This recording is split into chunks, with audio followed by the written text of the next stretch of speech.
दिन को यादगार बनाने के लिए हमने 26 जनवरी 1950 को अपना संविधान लागू किया और आज उसी दिन से हम निरंतर अग्रसर हो रहे हैं अपनी तरक्की के लिए। देश आगे बढ़ रहा है। मुझसे पहले कुछ वक्ताओं के द्वारा कहा गया कि जब हमारा देश आज़ाद हुआ हमारे देश में सुई भी नहीं बनती थी। मैं उनको थोड़ा करेक्ट कर देना चाहता हूँ, अगर सुई नहीं बनती तो महाराणा प्रताप की तलवार कहाँ से आई और बाकी लोगों के बाकी चीजें कहाँ से आई? ऐसा नहीं है, हमारा देश शुरू से ही सोने की चिड़िया हुआ करता था, परंतु इतने विदेशी आक्रांत आए, पहले मुगल आए, मुगल से पहले तुर्क आए, तुर्क से पहले सब घुसाड़ आए। 1152 में पृथ्वीराज चौहान जब तराइन के युद्ध में हार जाते हैं, उसी दिन से हमारा पराक्रम शुरू हो जाता है। उसके बाद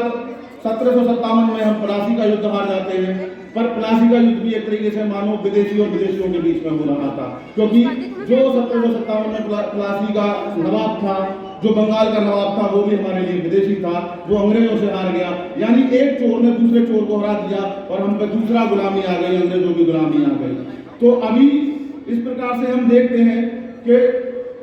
आजादी की प्रक्रिया एक दिन में नहीं आती, निरंतर सालों साल ये प्रक्रिया चली और किसी ने भी हमें बिना लाठी बिना खड़कताल के हमें आजादी नहीं दिलाई। इसके लिए हमारे क्रांतिकारियों ने, भगत सिंह जैसे, सुभाष चंद्र जैसों ने अपना लहू बहाया है और सावरकर जैसे क्रांतियों ने अंधेरी काल कोठरी में काला पानी की सजा प्राप्त करी है जब हमें आजादी मिली है। मुझे उसी के क्रम में सुभाष चंद्र बोस की एक बात याद आती है, जब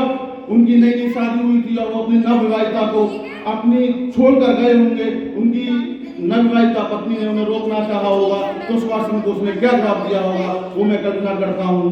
कि रात कितनी